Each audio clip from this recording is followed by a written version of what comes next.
हम पढ़ेंगे विभक्ति के नियम। पहला है दो से विभक्त होने के नियम।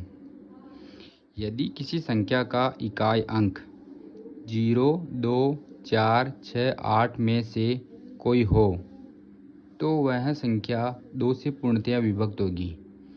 अर्थात किसी संख्या का इकाई अंक 0, 2, 4, 6, 8 है तो वह संख्या 2 से पूर्णतया विभक्त होगी। जैसे ये संख्या है 97,532, इसका इकाई अंक कितना है 2, इसमें इकाई अंक 2 आ गया तो इकाई अंक 2 है तो ये संख्या पूर्णतया 2 से विभक्त होगी। इसी प्रकार दूसरा ये संख्या है 1,80,634, इसका इकाई अंक कितना है 4, यह भी यहाँ भी 4 है, यहाँ भी 4 है, इसका इकाई अंक 4 है। इसका मतलब ये संख्या पूर्णतया 2 से विभक्त होगी। अब अपन दूसरा पढ़ते हैं 3 से विभक्त होने का नियम। यदि दी गई संख्या के सभी अंकों का योग 3 से पूर्णतया विभक्त हो जाए तो वह संख्या 3 से पूर्णतया विभक्त होगी। यदि दी गई संख्या के सभी अंकों का योग 3 से पूर्णतया विभक्त हो जाए तो वह संख्या 3 से पूर्णतया विभक्त होगी। मतलब जैसे ये संख्या दे रखी है 75,684।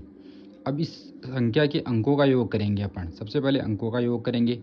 अंकों का योग 7, 5, 6, 8, 4, इन अंकों को जोड़ेंगे। इन अंकों का योग कितना आ रहा है 7, 5, 12, 12, 6, 18, 18 और 4 22, 22 और 8 30, 30 जो 3 से पूर्णतया विभक्त होता है। 30 में 3 का पूरा पूरा भाग जाता है। इसका मतलब यह है कि इस संख्या के अंदर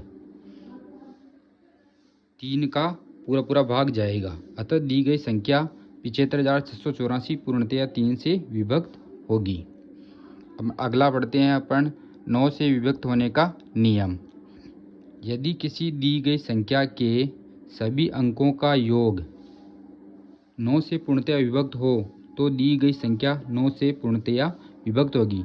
मतलब अंकों का योग 9 से पूर्णतया विभक्त हो तो दी गई संख्या 9 से पूर्णतया विभक्त होगी। जैसे संख्या दे रखी है ये 7, 5, 4, 6, 2, 3, इसके अंकों का योग करेंगे अपन 7 + 5 + 4 + 6 + 2 + 3, इसके अंकों का जोड़ आ रहा है 27।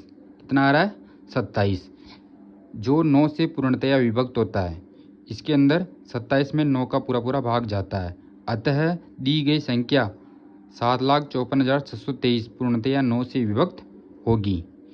इसके अंकों के योग में 27 आ रहा है, 27 में 9 का पूरा पूरा भाग जाता है तो दी गई संख्या भी पूर्णतया 9 से विभक्त होगी। चौथा है 5 से विभक्त होने का नियम। यदि किसी दी गई संख्या का इकाई अंक 5 तथा 0 है तो वह संख्या 5 से पूर्णतया विभक्त होगी। जैसे ये संख्या दे रखी है, इसका इकाई अंक 5 है और दूसरी संख्या दे रखी है जिसका इकाई अंक 0 है। तो ये दी गई शर्त के अनुसार इकाई अंक कितना है 5 है और 0 है तो दी गई संख्या 5 से पूर्णतया विभक्त होगी। पांचवा बिंदु 4 से विभक्त होने का नियम। कोई दी गई संख्या 4 से विभक्त तभी होगी जब उसके दाएं और इकाई अंकों से बनी संख्या 4 से पूर्णतया विभक्त हो।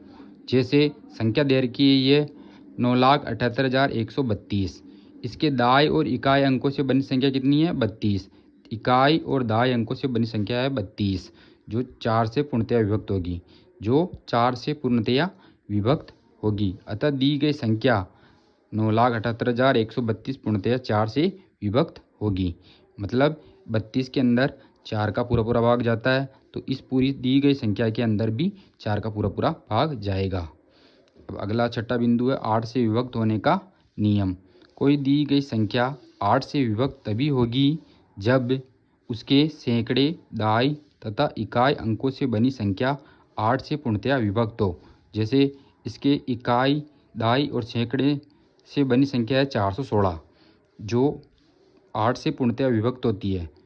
416 में 8 का पूरा पूरा भाग जाता है, तो इस दी गई संख्या में 8 का पूरा पूरा भाग जाएगा, मतलब दी गई संख्या 8 से पूर्णतया विभक्त होगी।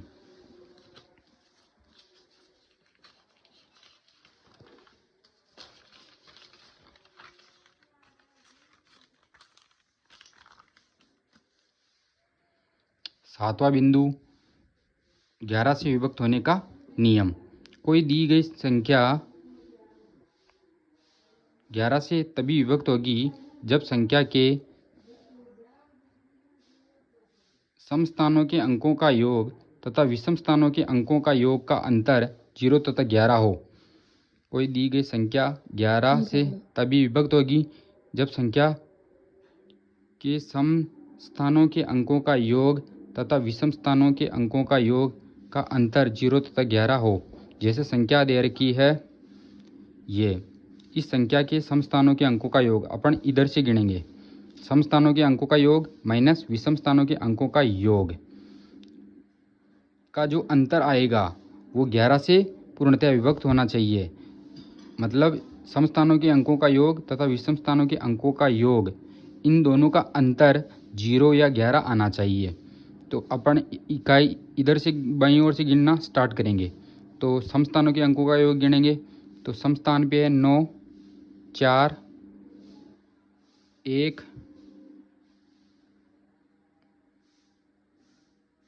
8।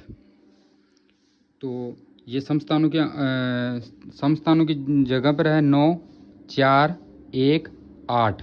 तो इसका जोड़ हो गया 22। ठीक है। इसी तरह विषम स्थानों के अंकों का योग करेंगे तो विषम स्थानों पर है 1, 5, 6 और 0। इसका जोड़ करेंगे, इसका जोड़ हो गया 6, 5, 11, 1, 12। यह आ गया 12। 22 में से 12 गया तो कितना आया? 10। अपने विभक्ति के नियम के अनुसार 0 तथा 11 आना चाहिए था। यहाँ कितना आ रहा है? 10, जो 11 से विभक्त नहीं होता है। अतः दी गई संख्या 11 से विभक्त नहीं होगी।